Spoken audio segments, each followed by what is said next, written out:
There's this thing in the veterinary community and just our society in general is like, fix the dog, get the dog neutered and spayed, and that's not such a good thing.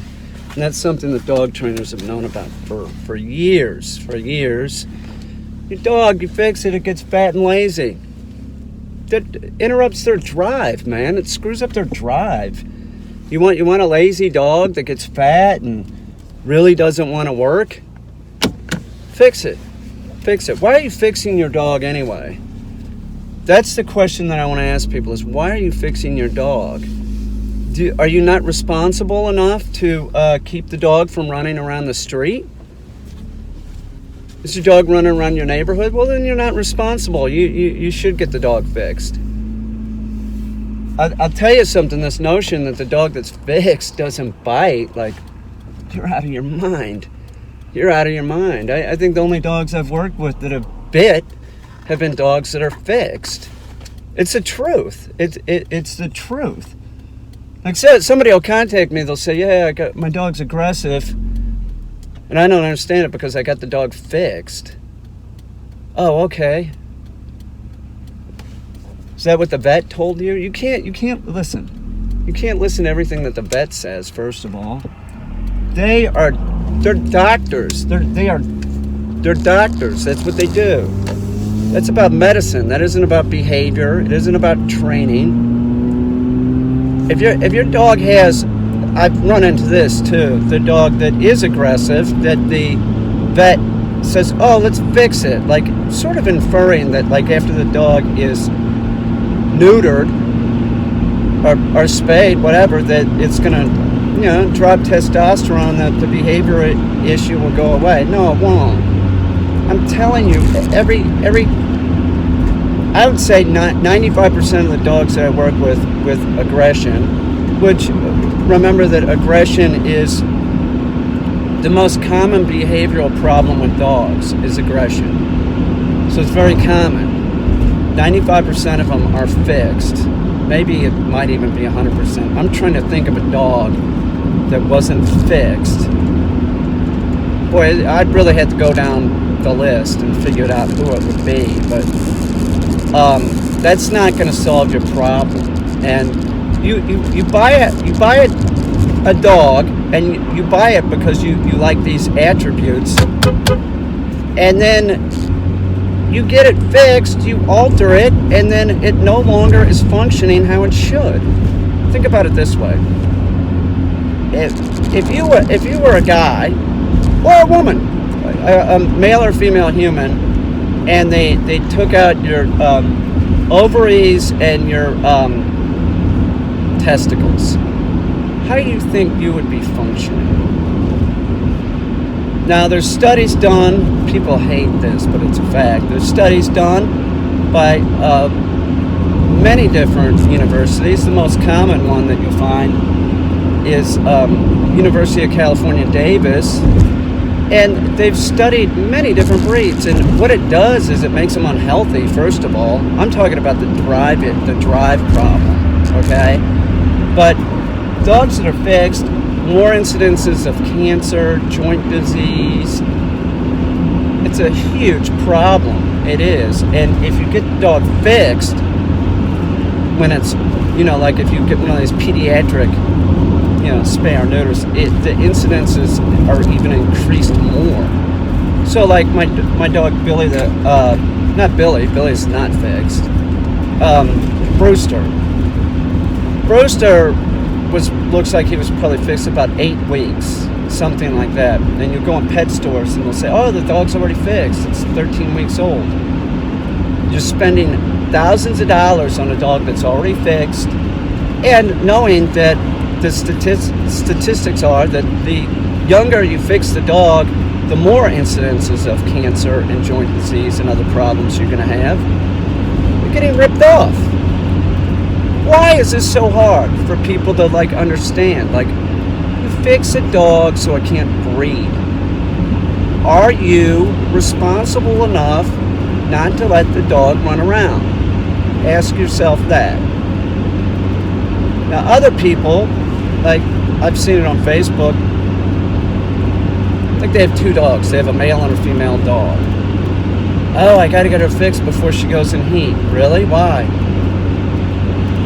These people get sucked into this, like, these stories. They're just stories. I work with dogs, man. I work with dogs that are in heat all the time.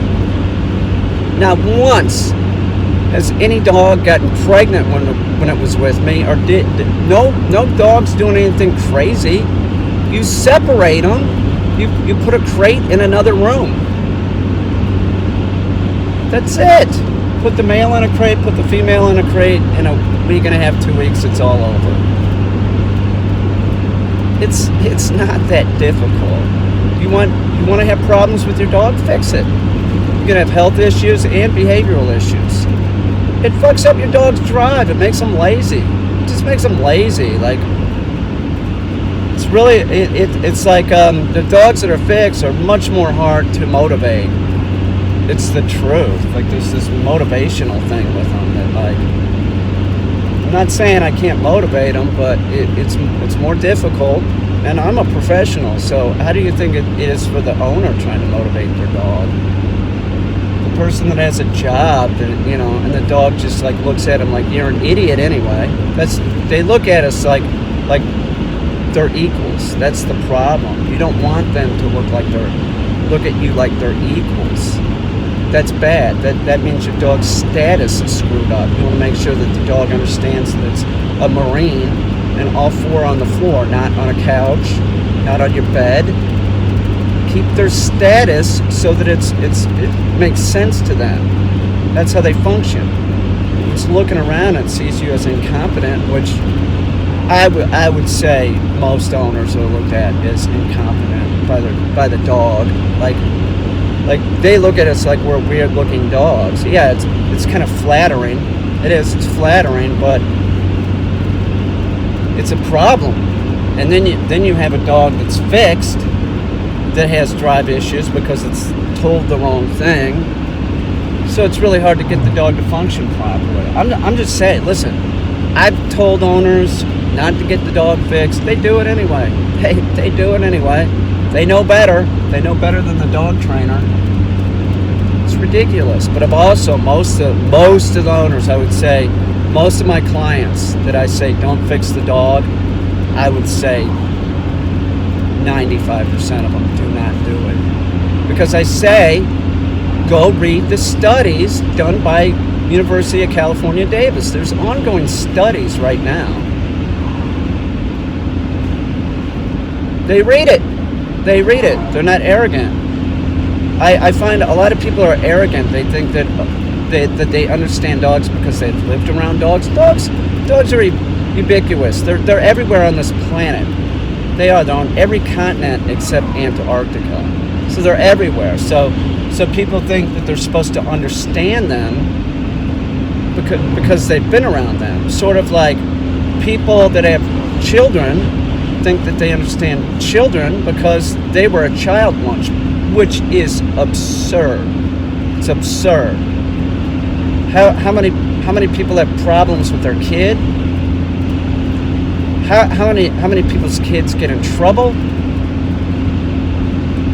And how many people that have kids with trouble don't seek out advice from professionals or have the attitude of, oh, the child psychologist doesn't have a child. How could she understand?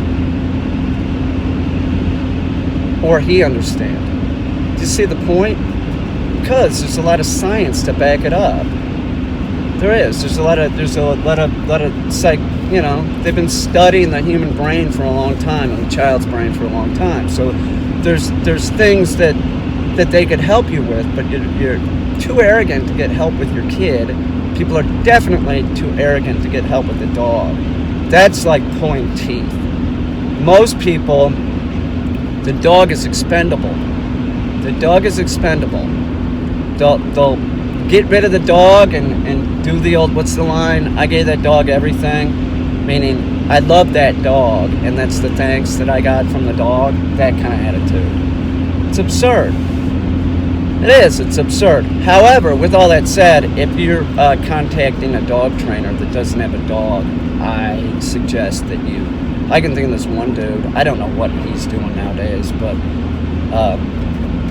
he didn't have a dog. I know he did at one point. He had a dog, but I don't know. Like, I was friends with him on Facebook for about four or 5 years, something like that. It's ridiculous. He doesn't have a dog. How can you not be a dog trainer and not own a dog? That's another thing. It's like you are contacting like a pet service, like a dog walking service. What is the percentage of people that are doing that have dogs? Very few. Don't you find that strange? I wouldn't let anybody handle my dog that doesn't have experience with a dog other than like peripheral shit. Oh, we had a dog when I was growing up as a kid. I moved to New York City and now I want to be a dog walker. Oh, okay. Keep walking. I'll tell you what, that's another thing. You don't use a pet service. Don't use a pet service unless you really have to.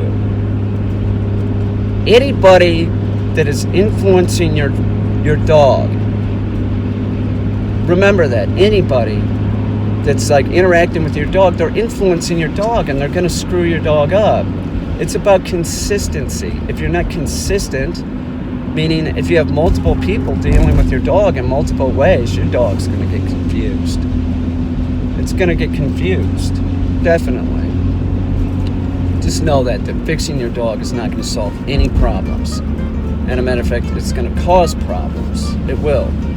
The only thing that's going to help with is your dog not being able to impregnate another dog or get pregnant. And that's a fact.